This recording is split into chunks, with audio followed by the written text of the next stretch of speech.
नमस्ते स्टूडेंट, मैं Rita Jain government GSG PG college Balod में गेस्ट लेक्चरर हूँ कॉमर्स डिपार्टमेंट की।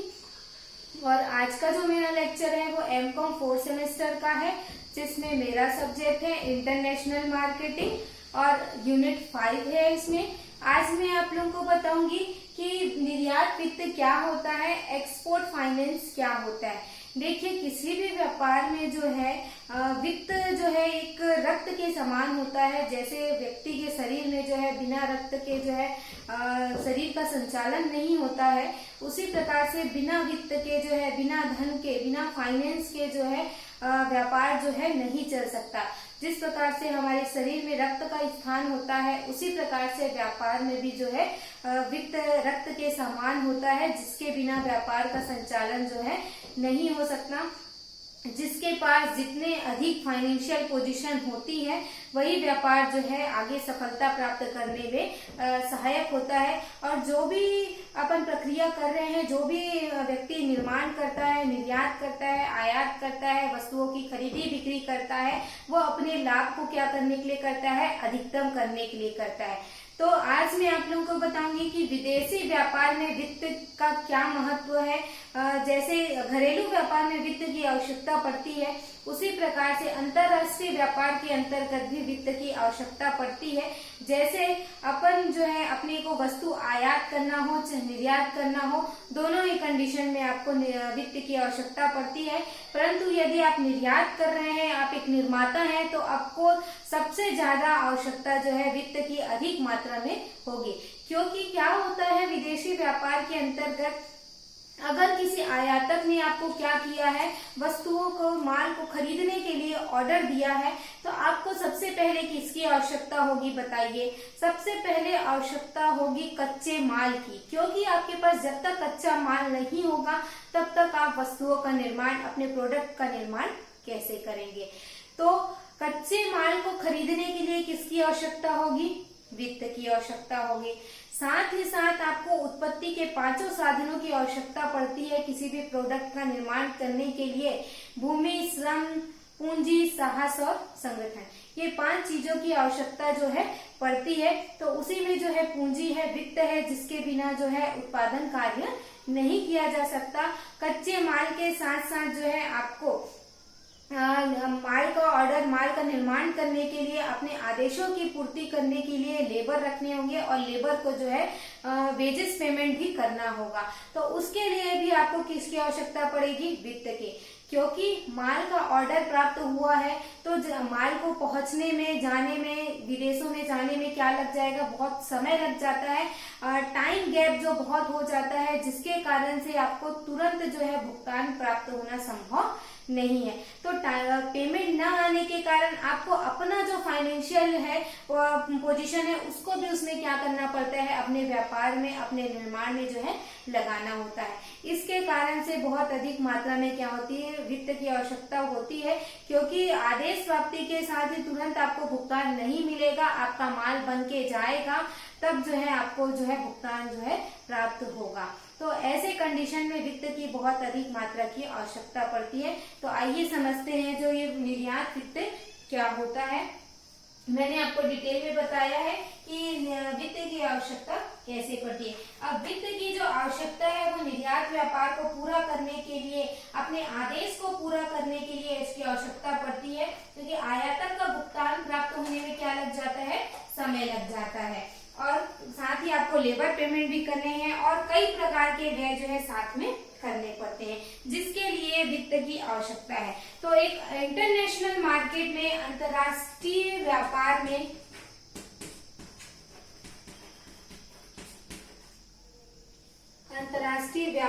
वित्त का महत्व।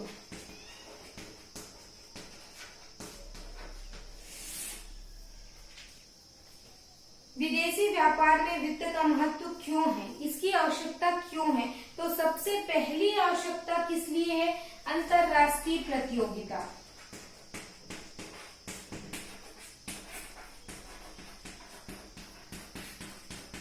स्टूडेंट पॉइंट्स नोट करते जाएंगे और साथ ही साथ याद भी करते जाएंगे। तो अंतरराष्ट्रीय प्रतियोगिता के कारण जो है अंतरराष्ट्रीय बाजार में जो प्रतिस्पर्धाएं क्या होती जा रही है, बढ़ती जा रही है। और आयातक प्रायः जो क्या करता है, निर्यातक से माल जो है उधार लेना चाहता है, और क्योंकि उसके पास भी जो है माल बेचेगा तब तो आपको क्या करेगा, वो पेमेंट करेगा। इसलिए वो क्या चाहता है कि हमको क्या मिल जाए, अपने साख पर उधार पर क्या मिल जाए, माल मिल जाए। तो अंतरराष्ट्रीय प्रतिस्पर्धा में अगर अपने को टिके रहना है तो माल क्या करना पड़ेगा, निर्यातक को जो है उधार में देना पड़ेगा। निर्यातक जो है अपना माल क्या करेगा, आयातक को उधार में बेचेगा, क्योंकि प्रतिस्पर्धा में उसको रहना है, कंपटीशन है बहुत सारे। अब माल को जो है उधार की शर्त पर जो है निर्यात करने के लिए सभी देशों में क्या की गई है, अलग अलग परंपराएं बनाई गई है, और जो ब्याज की दर है वो सब जगह अलग अलग है, कम ज्यादा जो है रखनी पड़ती है। तो जो प्रतिस्पर्धाओं को देखते हुए आपको अपनी ब्याज दर भी क्या करना पड़ेगा, कम रखना पड़ेगा। तो यहाँ पर किसकी आवश्यकता हुई, आपको वित्त की आवश्यकता हुई। दूसरा, देश में निर्यात को प्रोत्साहन देने के कारण।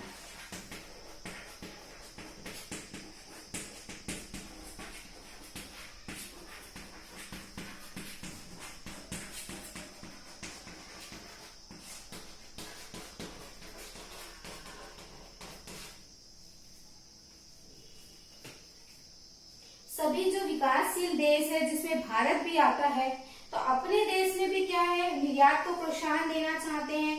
तो भारत में क्या होता है, जो भारतीय रिजर्व बैंक है, आरबीआई है, वो निर्यात के आदेशों को पूरा करने के लिए क्या करती है, अपने निर्यातकों को जो है रियायती दर पर क्या करती है, ऋण देती है। ये ऋण जो होता है वो निर्यात के आदेश मिलने के पश्चात जो है जहाजी लादान के पश्चात सारी अवस्थाएं जब हो जाती हैं तब उनको दिया जाता है। इसके लिए जो एग्जिम बैंक है उसकी भी स्थापना की गई है, जिससे कि क्या कर सके, भारत देश अपने जो निर्यातक है उनको क्या कर सके, वित्त प्रदान कर सके। तो इस प्रकार से स्टूडेंट अंतर्राष्ट्रीय विपणन की आवश्यकता जो है देश में निर्यात को प्रोत्साहन देने के लिए भी है। इसके साथ तीसरा जो है महत्व है भुगतान संतुलन की स्थिति में सुधार लाने के लिए।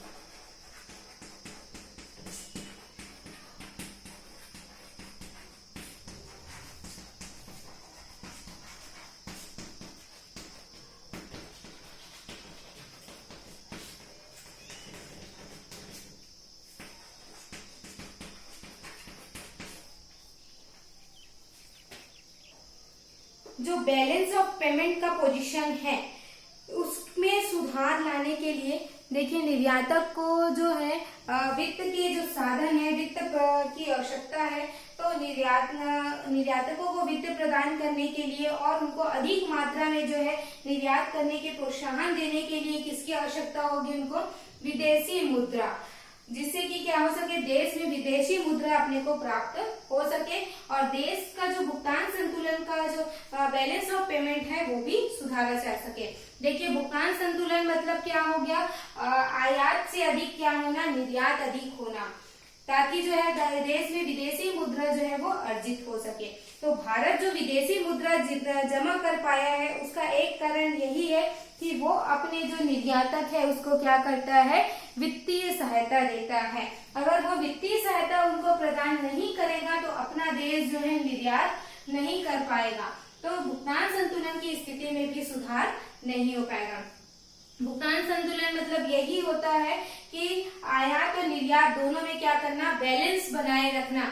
मतलब जो है देश का जो है आयात और निर्यात जो है, निर्यात अधिक होना चाहिए, आयात जो है वो कम होना चाहिए, ताकि विदेशी मुद्रा क्या हो सके, प्राप्त हो सके। साथ ही वित्त का महत्व इसलिए है आर्थिक प्रगति और रोजगार बढ़ाने में सहायता।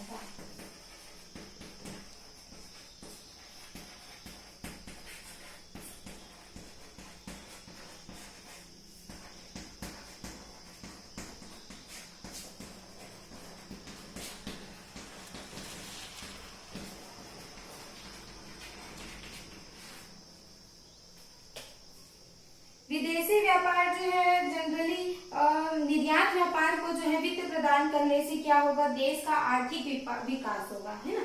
और यदि निर्यात के लिए जो है माल का निर्माण जो है अगर अपने ही देश में किया जाता है अगर अपने को क्या करना है, माल का निर्माण करना है, अपन एक व्यापारी ना हो के निर्माता होंगे और अपने देश में माल का क्या किया जाएगा, निर्माण किया जाएगा, तो इससे क्या होगा, औद्योगिकीकरण बढ़ेगा।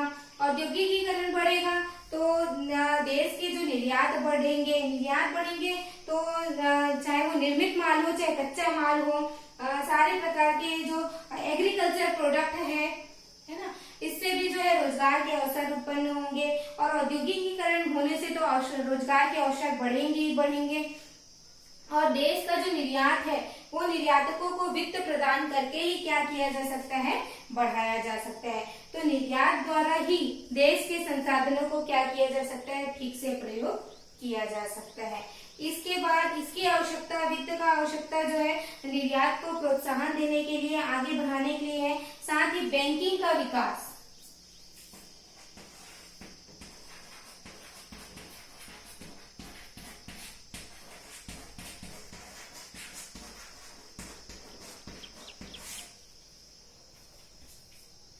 डेवलपमेंट ऑफ बैंकिंग, क्योंकि देखिए निर्यात वित्त जो है किसके द्वारा हो गया, बैंकों के द्वारा ही किया जाता है।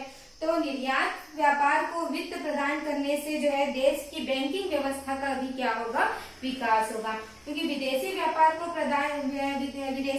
में जो है वित्त प्रदान करने और सारे ट्रांजैक्शन को पूरा करने के लिए देश में किसकी आवश्यकता होगी, बैंकों की जो है आवश्यकता होगी। और बैंकों में क्या करनी पड़ेगी, विदेशी शाखाएं खोलनी होगी, जिससे बैंकों का व्यापार भी क्या होगा, बढ़ेगा। देखिए एक निर्यात व्यापार के लिए वित्त की आवश्यकता किन किन जगहों पे है। अगर वित्त को प्रायोरिटी देते हैं, अगर निर्यात को बढ़ाने के लिए वित्त दिया जाता है, तो किन किन चीजों का क्या होता है, सुधार होता है।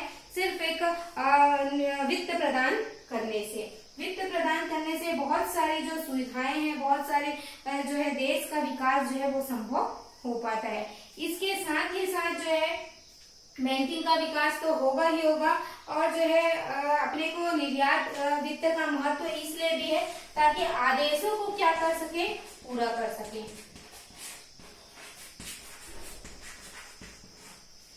अंतर्राष्ट्रीय व्यापार में जो है वित्त, जैसे कि पहले ही अपन बता चुके हैं कि निर्यात व्यापार के लिए बहुत अधिक मात्रा में किसकी आवश्यकता पड़ती है, और वो भी लंबे टाइम के लिए वित्त की आवश्यकता होती है।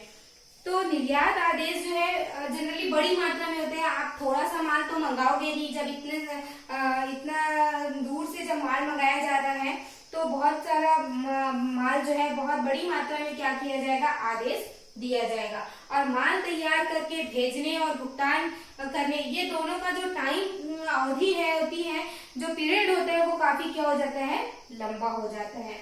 तो निर्यातक को जो है निर्यात आदेशों को पूरा करने के लिए माल जुटाना है, उसका निर्माण करना है, तो इन सारी चीजों में क्या करना है, बहुत सारा अपना धन फंसाना पड़ जाता है।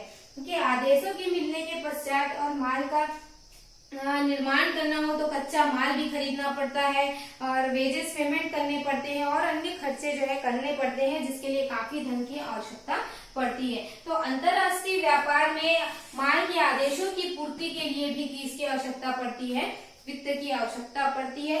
तो आप देख सकते हैं कि अंतरराष्ट्रीय वित्त का कितना महत्व है।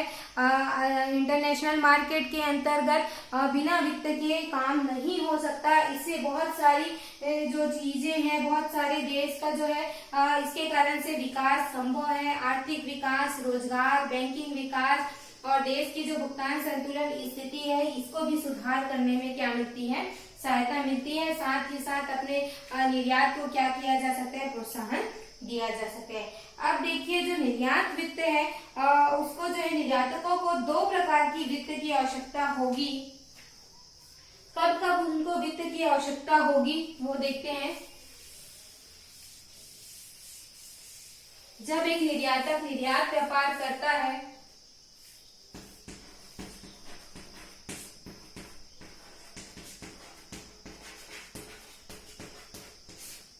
तो उसके अंतर्गत उसको जो है निर्यात वित्त का जो वर्गीकरण किया गया है, अपने आदेशों की पूर्ति करने के लिए निर्यातकों को जो है 2 प्रकार के भागों में इसको बांटा गया है। निर्यात वित्त का वर्गीकरण 2 भागों में उसको बांटा गया है। एक तो जहाजी लादान से पूर्व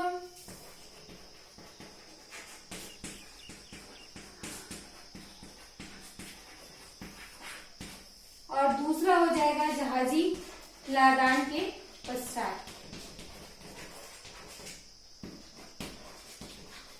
ये दो टाइम पे क्या है, उनको वित्त की आवश्यकता होगी।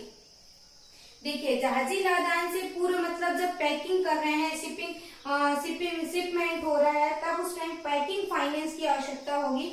देखिए, एक निर्यातक है, उसको निर्यात करने के लिए, माल खरीदने के लिए, अपने जो है उसको बनाने के लिए, उसके प्रोसेस करने के लिए, असेंबलिंग करने, पैक करने के लिए किसकी आवश्यकता होगी, वित्त की आवश्यकता होगी। तो जहाजी लादान से पूर्व जो है उनको क्या करना पड़ेगा, पैकिंग ऋण जो है जिसका मुख्य उद्देश्य यही होगा कि उनको कच्चा माल और अन्य सामग्री क्या करना है, खरीदना है, जिसके लिए वित्त चाहिए, ताकि वो जो आदेशित माल है उसका निर्माण जो है वो कर सके। इस प्रकार से ऋण की आवश्यकता जो है उसको माल को जो है स्टोर करने के लिए और जो ट्रांसपोर्टिंग चार्जेस है उसके लिए भी इसकी आवश्यकता होगी। तो मेन जो जहाजी लादान से जो पूर्व ऋण लिया जाता है उसका उद्देश्य वही रहता है कि निर्यातक को आदेश मिलने और माल को जहाज पर लादने के बीच की अवधि के लिए क्या करना, कार्यशील पूंजी प्रदान करना। आदेश मिलने, जब आदेश मिलता है उस टाइम, और जहाजी लादान, इन दोनों के बीच के पीरियड के टाइम क्या पड़ती है उसको, इन दोनों के बीच के अवधि में उनको क्या है, ऋण की आवश्यकता पड़ती है, जिसे कार्यशील पूंजी की आवश्यकता पड़ती है।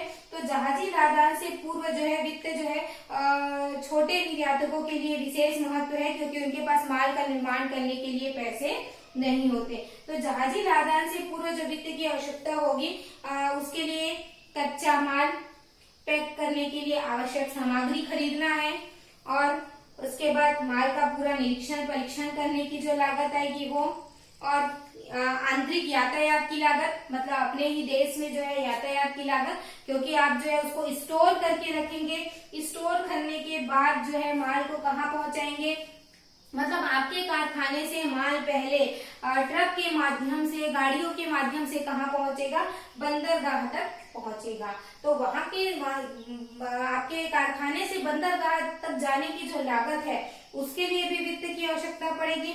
साथ ही साथ एजेंट जो रहेंगे उनके खर्चे और समुद्री भाड़े जो है वो देने पड़ेंगे, और बीमे की लागत, और साथ ही साथ वहां पर माल पहुंचने के बाद जो है शुल्क भी, निर्यात शुल्क है, कर है, ये सारी चीजों की लागत। तो यहाँ पर जो है जहाजी लादान से जो ऋण की आवश्यकता होगी, और वो क्या होगी, थोड़े लंबे पीरियड के लिए यहाँ पर किसकी आवश्यकता होगी, ऋण की आवश्यकता होगी, और यहाँ पर जो है ब्याज दर भी जो है रिजर्व बैंक उसका निर्धारित करेगी। तो ये लादान से पूर्व जो है ऋण अपने को लेने की आवश्यकता होगी।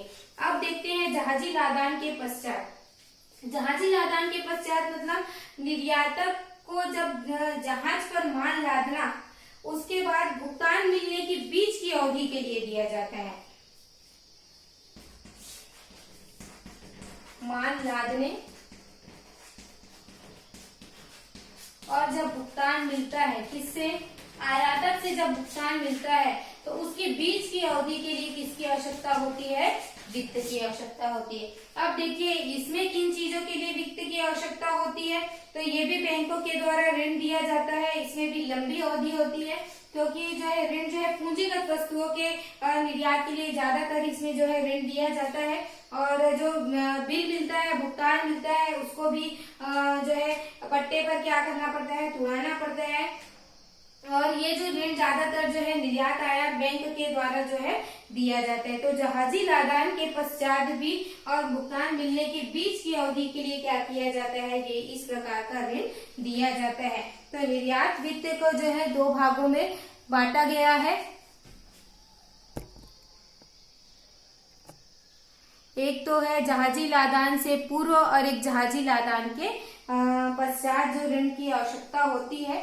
इस प्रकार से निर्यात वित्त का वर्गीकरण किया गया। सो स्टूडेंट, आज की क्लास थी वो जो है मैंने आपको जिसमें बताया अंतर्राष्ट्रीय विपणन में वित्त का क्या महत्व है, इसके बिना जो है अंतर्राष्ट्रीय व्यापार नहीं किया जा सकता। इसके अलावा और भी उसके बहुत सारे महत्व हैं अंतर्राष्ट्रीय विपणन के अंतर्गत वित्त का, क्योंकि बिना वित्त के जो है अंतर्राष्ट्रीय व्यापार किया जाना पॉसिबल नहीं है। और इसके साथ ही जो निर्यात वित्त दिया जाता है उसको 2 भागों में जो है बांटा गया है, वो मैंने आपको बताया। और नेक्स्ट क्लास में मैं आपको बताऊंगी कि जो निर्यात वित्त है उसको प्राप्त करने का तरीका क्या है, कहाँ से जो है निर्यात वित्त जो है प्राप्त किया जा सकता है। सो स्टूडेंट, आज की क्लास में कोई भी दिक्कत हो, कोई भी परेशानी हो तो मुझे जरूर कमेंट करेंगे ताकि मैं आपकी परेशानी को सॉल्व कर सकूं। Thank you.